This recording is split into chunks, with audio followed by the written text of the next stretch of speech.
Hey folks, I'm Mike, amateur radio call sign KE0VIM, and I'm doing an introductory series on ham radio for the non-ham. So there's a common conversation that goes on between folks in the prepper community and the ham community that I feel like is unproductive. We're often questioned by folks who are preparedness minded on what they should do for their communications planning.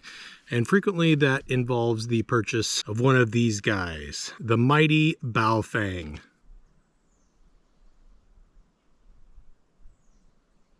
And the advice that generally comes out of that conversation is that we feel that you need to have some sort of practice or experience with the radio, and that invariably gets into the conversation of whether or not a person should have to have a license to transmit on this radio.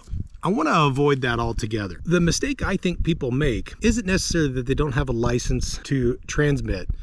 Let me back up a step farther from that. The reason I don't like you to buy a radio like this and then just stick it in the drawer somewhere and forget about it, and now I have it in case I need it, is if you need, for whatever reason, to communicate with someone outside of your circle, you're going to want to know where they are. And if you've never looked in the past, you're going to have a hard time finding it, because it's not just 15 or 20 channels on here. There are hundreds and even perhaps thousands of frequencies that you might be able to listen to with your Baofeng. My recommendation, if you have made this or a similar purchase in the past, is to keep it out and listen. Listen to all kinds of frequencies. Go all over the place. Any frequency that this radio can receive, look up online and see who uses those frequencies. Is it hams? Is it commercial? Are they air bands? Where am I going to be able to listen and hear? Where are the local repeaters?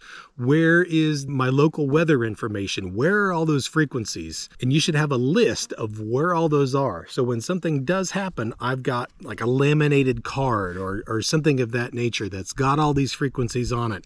And I can listen to weather. I can listen to news. I can listen to what regular people like me are saying in the area. Sometimes there's even what we call an echo link repeater in the area, where you might be able to listen to what someone in England is saying through an echo link repeater on this radio. Now that does require the internet to work, but that can still be handy. So true, it does require you to have a license to transmit on the frequencies that this radio is capable of. But I think it's more important to just get on there and listen, and you don't need a license for that at all. There's absolutely no question to it. There's nothing wrong with owning the radio. There's nothing illegal about listening on this radio. Just get on there and listen in your area and find all the frequencies where people are talking. I'm Mike, KE0VIM, and I'm making an introductory ham radio series for the non-ham.